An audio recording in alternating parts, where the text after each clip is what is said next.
وہ حالی کا شعر مجھے یاد آتا ہے، رسول پاک کی طرف مخاطب ہو کر کے حالی نے کہا تھا، خاص ہے خاصان رسول وقت دعا ہے، امت پہ تیرے وقت عجب آ کے پڑا ہے۔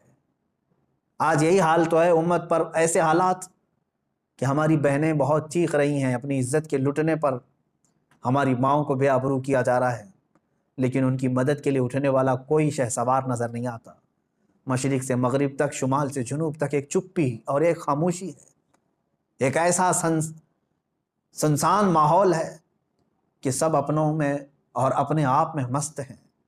تمہیں معلوم ہے آج ہم افطاری کے لیے بیٹھتے ہیں تو بڑی بڑی نعمتیں کھا لیتے ہیں، ان بچوں کا کیا ہوتا ہے جن کی افطاری کے وقت ان کے باپ اور ماں کی لاشیں سامنے رکھی رہتی ہیں؟ رمضان المبارک ان کا ہر سال اس طرح سے خون میں نہلا دیا جاتا ہے، یہ کون سا انصاف ہے؟ یہ امریکہ جو ہیومن رائٹس کی بات کرتا ہے، دنیا کو انصاف اور جمہوریت دینے کا علم بردار کہلاتا ہے، یہ سب کے سب ان فلسطینیوں کے قتل عام پر خاموشی اختیار کیے ہوں گے۔ کہاں ہے وہ اقوام متحدہ؟ کہاں ہے وہ UN ہے؟ وہاں پر ان چیزوں کی بات نہیں ہوگی۔ ہاں، اگر ایک اسرائیلی مارا گیا یا ایک یہودی یا ایک عیسائی مارا گیا تو اس کے لیے تو بوال ہوگا۔ مسلمانوں کا خون سستا ہو چکا ہے، مسلمانوں کا خون بہت عام ہے کہ ان کو کوئی بھی بہا دے۔ اے مسلمانوں، اس لیے آج تمہیں واپس اپنے اسی قدم پر آنے کی ضرورت ہے جہاں پر رسول پاک نے تمہیں چھوڑا تھا۔ میرے آقا صلی اللہ تعالیٰ علیہ وسلم نے جو نقوش ہمیں دیے وہاں پر تمہیں واپس آنے کی ضرورت ہے۔ تم اگر دنیا کی رضامندی کے لیے اپنے آپ کو بیچتے ہو، چند لوگوں کی رضا کے لیے اپنے آپ کو بدلتے ہو، تو یاد رکھنا یہ دنیا کبھی تم سے راضی نہیں ہوگی، کبھی راضی نہیں ہوگی۔ کیوں نہ ہم رسول پاک صلی اللہ تعالیٰ علیہ وسلم کی رضا کے کام کریں، اللہ اور اس کے رسول راضی ہو جائیں تو پھر ہماری وہ سابقہ قوت لوٹ آئے گی جس قوت سے قیصر و کسریٰ کانپتے تھے، وہ ایمانی غیرت واپس لوٹ آئے گی جس سے وقت کا چنگیز خان بھی ہل جاتا تھا، تھر تھر کانپتے تھے۔ وہ ایمانی غیرت اور حمیت واپس آ جائے گی۔ شرط صرف اتنی ہے، ان کنتم مؤمنین، تم سچے نبی کے غلام ہو جاؤ۔ ولا تہینوا ولا تحزنوا وانتم الاعلون، میرے رب کا وعدہ ہے کہ تم غم نہ کرو، پریشان مت ہو، تم بلند ہوگے، لیکن اس کے ساتھ ایک شرط ہے کہ تم نبی کی وفاداری تو کرو، غلامی میں تو آ جاؤ۔ آج فلسطین ہے، اس کے بعد شام ہے، اس کے بعد عراق ہے، اس کے بعد یمن ہے، پھر افغان ہے، برما ہے، یہ سب جگہ مذبح خانہ بنا ہوا ہے۔ جانور بھی اتنے نہیں کاٹے جاتے جتنے وہاں کے انسان کاٹے جاتے ہیں۔ میرے عزیزو، آج کے ان حالات کو دیکھ کر کے مجھے اندازہ ہو رہا ہے اب رب تبارک و تعالیٰ کا یہ قہر ہی تو ہے کورونا۔ جب ظلم بڑھتا ہے تو بلائیں بھی پھیلتی ہیں، یہ جتنے ظالم ہیں دیکھ لینا یہ بلاؤں میں گرفتار ہوں گے۔ آج یہ جو حالات پیدا ہوئے ہیں، کثرت سے یہ بیماری کا پھیل جانا اور کثرت سے موتوں کا ہو جانا، آپ کیا سمجھتے ہیں؟ یہ بھی ایک اللہ تعالیٰ کے غضب کی نشانی ہے، یہ اس کے قہر کی نشانی ہے۔ تمہارے پاس لاکھوں کروڑوں بھی ہوں گے، تم بچ نہیں پاؤ گے اس کی پکڑ سے۔ ظلم سے باز آ جاؤ۔ ظلم ایک ایسی چیز ہے جس کو کبھی دنیا نے پسند نہیں کیا، اور ہر ظالم کا انجام بہت سخت ہوا ہے۔ وہ چنگیز خان جس نے لاکھوں کی لاشیں بچھا دی تھی محض گھوڑے پر بیٹھ کر کے، ایک بار اپنے ہاتھ میں کسی چیز کو لے کر کھیل رہا تھا۔ مجھے یاد آتی ہے بات، آج فلسطین کے بچوں کے لیے اب بھی میری امید ہے، لوگ یہ کہتے ہوں گے ان کے پاس کچھ نہیں، ارے وہ چھوٹے کنکر اور پتھر سے مقابلہ کر رہے ہیں، سامنے والے پیٹروٹ میزائل لے کر کھڑے۔ اسرائیلیوں کے پاس گن ہیں اور وہ بچوں کی کھوپڑیوں پر لگاتے ہیں، اور دوسری طرف نہتے بچے ہیں۔ لیکن مجھے پھر بھی میرے رب تعالیٰ کی ذات سے یقین ہے، امید نہیں، یقین ہے کہ مولا کریم جس وقت حالات بدلتا ہے تو پھر ان یہودیوں کو دیکھ لینا، ان کو سر چھپانے کے لیے نہ کوئی پتھر ملے گا نہ کوئی درخت ملے گا۔ میرے آقا صلی اللہ تعالیٰ علیہ وسلم کی حدیث ہے، قیامت کے قریب تم دیکھو گے ہر پتھر یہ تمہیں پکار کر کے کہے گا، اے مسلم آ جا ادھر میرے پیچھے، ایک یہودی چھپائے اسے قتل کر دے۔ یہ حدیث پاک میں ہے، یہ مارے جائیں گے، ان کا بھی انجام برا ہوگا، سخت ہوگا۔ یہ ظلم کا جو ننگا ناچ ناچ رہے، ان کو کیا لگتا ہے کہ ہمیشہ ہی رہیں گے؟ یہ خود چین سے کبھی نہیں رہ سکتے، ذلت والے لوگ، انبیاء کا بے حساب قتل کیا جنہوں نے، پوری دنیا کی آج چین و سکون کو غارت کرنے والا یہ اسرائیل کیا سمجھتا ہے کہ ہمیشہ ان کی حکومت قائم ہو جائے؟ میرے رب تبارک و تعالیٰ کا انتقام بہت قریب ہے، بہت قریب ہے۔ میں جو بات عرض کر رہا تھا وہ یہ ہے کہ فلسطین کے بچوں کے لیے اب بھی انشاءاللہ العزیز امید ہے، آئے گی۔ چنگیز خان ظالم تھا، اس نے انسانوں کی کھوپڑی سے مینار بنانے کا بھی حکم دے دیا تھا، اتنے قتل کرتے تھے، جس راستے سے وہ گزرتے پورے گاؤں کو جلا کے چلے جاتے تھے، کوئی نشانی نہیں رکھتے تھے۔ منگولیا کے رہنے والے یہ چنگیز خان نے ایک وقت ایسا آیا کہ تقریباً کئی 100 لوگوں کو، مسلمان بھی تھے اس میں اور دوسرے بھی تھے، قید کر کے لایا اور کھڑا کر دیا۔ قتل عام کا حکم تھا، 3 صفیں لگی ہوئی تھی، اس میں علماء تھے اکثر، ایک بڑی عمر کے بزرگ بھی اس میں کھڑے تھے، وہ پہلی صف میں تھے۔ تو جلاد کو اس نے حکم دیا، چنگیز خان اپنے گھوڑے پر بیٹھا ہوا تھا، حکم دیا کہ قتل کرو۔ تو پہلی صف کو جب قتل کرنے لگا جلاد، تو بڑی عمر والے جو تھے، وہ ایک بزرگ، وہ دوسری صف میں پیچھے چلے گئے کہ پہلی صف والوں کے سب سر اڑا دیے گئے، سب قتل ہو گئے۔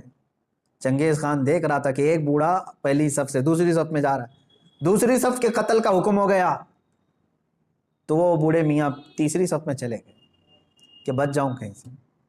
چنگیز یہ چیز دیکھ کر کے ہنس رہا تھا، کہکا مار رہا تھا، دوسری صف کے بھی پورے لوگ قتل ہو گئے، تیسری صف جب بچی تھی، تب چنگیز خان نے اس بوڑھے کو مخاطب کر کے کہا، بڑے میاں یہ آخری ہے، پہلی سے تم دوسری میں آ گئے، دوسری سے تیسری میں آ گئے، میں دیکھ رہا ہوں مسلسل تم کو، اب پیچھے کوئی صف نہیں، آگے میری تلوار ہے، بتاؤ اب کہاں جاؤ گے، اب کون بچائے گا؟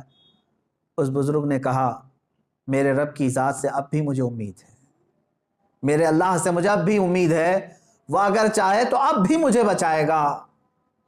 کہا کہ اب کوئی صورت ہی نہیں ہے تمہارے بچنے کی، قتل عام کا حکم تھا، تیسری صف کے لوگوں کو قتل کرنے کا آرڈر دیا ہی تھا۔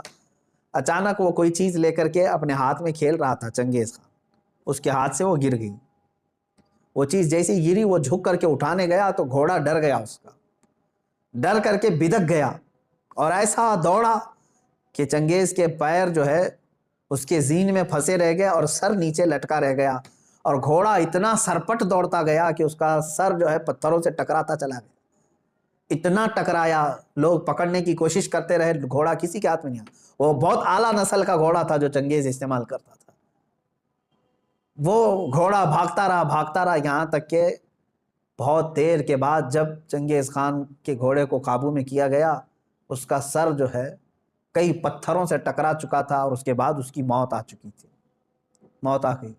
اس بابا نے کہا تھا، اب بھی اگر اللہ چاہے تو مجھے بچا لے گا، ظالم اگر سر پر بھی کھڑا ہے، گردن پر تلوار بھی ہے، اگر رب تبارک و تعالیٰ چاہے تو ظالم کو اسی وقت اس کے انجام تک پہنچاتے۔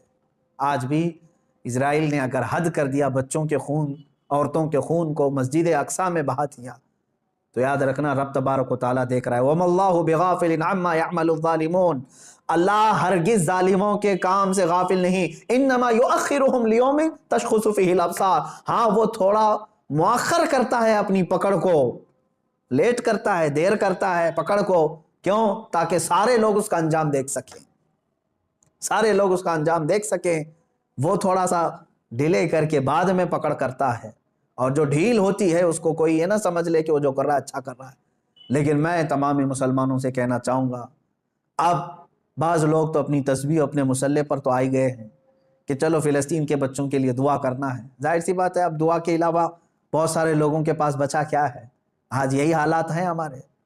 لیکن ساتھ میں نوجوانوں سے کہنا چاہوں گا، اٹھو وہ گر نہ حشر نہ ہوگا پھر کبھی، دوڑو کے زمانہ چال اپنی چل گیا، جو چنگاری وہاں پر، جو آگ وہاں پر لگی ہے، اس کی چنگاریاں تمہارے گھر میں آنے پر دیر نہیں لگے گی۔ یاد رکھنا، پڑوس کے گھر میں اگر آگ لگی ہے تو چادر تان کر کے سو جانا، یہ بیوقوفی ہے کہ اس گھر کی آگ کی چنگاریاں تمہارے گھر کو بھی جلا کر خاک کر سکتی ہیں۔ یہ تمہیں جگانے کے لیے، بیدار کرنے کے لیے ہے۔ جہاں جہاں تم ظلم کی یہ تمام داستانیں سن رہے ہو، وہ چنگاریاں تمہارے گھر سے بہت قریب ہیں، تمہارے گھروں کو خاکستر کرنے کے بھی منصوبے بنائے جا چکے ہیں۔ اس لیے ایمان کے ساتھ اور محبت مصطفیٰ کے ساتھ بیدار ہو جاؤ، قوت عشق سے ہر پست کو بالا کر دو، دہر میں نام محمد سے اجالا کر دو۔ مولا کریم اے رب رحیم، اے غفور و رحیم مولا، آج کی اس مقدس رات ہم تیرے دربار میں دعا کرتے ہیں، اے رب ذوالجلال تو رحم اور کرم فرما دے، امت مصطفیٰ پر کرم فرما دے۔ اے اللہ تیرے دربار میں ہم ہاتھ پھیلائے ہیں، فلسطین کے نہتے بچوں پر تو رحم فرما دے۔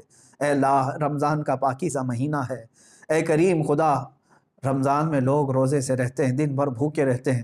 اے کریم خدا، اسرائیلی یہودی ظالم جنہوں نے ان کی افطاری سے قبل ان کو خون میں نہلا دیا، یا ان کے رات کی تراویح میں ان کو خون سے نہلا دیا ہے، مولا تو کریم ہے، تو رؤوف و رحیم ہے، عزیز ذو انتقام ہے، ان ظالموں کو کیفر کردار تک پہنچا دے، ان کو تہس نہس فرما دے، اسلام و سنیت کا بول بالا فرما، کفر و شرک کا منہ کالا فرما، جتنے برے منصوبے اسلام اور مسلمانوں کے خلاف بنائے جاتے ہیں مولا سب کو تو خاک میں ملا دے۔ اے رب ذوالجلال احسن الخالقین، ہم سب کے تمام پچھلے سابقہ گناہوں کو معاف فرما دے، نیک اور اچھی زندگی عطا فرما دے، تیرے حبیب پاک صلی اللہ تعالیٰ علیہ وسلم کی سچی پکی عقیدت و محبت نصیب فرما، لیلۃ القدر کی برکت سے مولا ہم سب کی مغفرت فرما، جتنے لوگوں نے مجھے دعا کی درخواستیں کی ہیں سب کی جائز مرادیں پوری فرما، ہماری ماؤں بہنوں بچیوں بیٹیوں بہوؤں سب کی عزت و آبرو کی حفاظت فرما، جو بے اولاد ہیں انہیں صالح اولاد عطا فرما، جو بے روزگار ہیں انہیں حلال روزیاں عطا فرما، جو مقروض ہیں ان کے قرضوں میں آسانیاں عطا فرما۔ اے رب ذوالجلال، جو جس پریشانی میں مبتلا ہے تو بہتر جانتا ہے، تو علیم و خبیر ہے مولا، سب کی پریشانیوں کو دور فرما دے مولا، ہماری نسلوں میں قیامت تک عاشقان مصطفیٰ پیدا فرما، ہماری اولاد کو ہماری نسلوں کو گستاخان رسول سے بچا لے۔ اے رب ذوالجلال، ہماری دعاؤں کو رسول پاک صلی اللہ تعالیٰ علیہ وسلم کے صدقے و توسل قبول فرما، وصلی اللہ تعالیٰ علی خیر خلق محمد وآلہ واصحابہ اجمعین، وآخر دعوانا الحمد للہ رب العالمین۔ السلام علیکم۔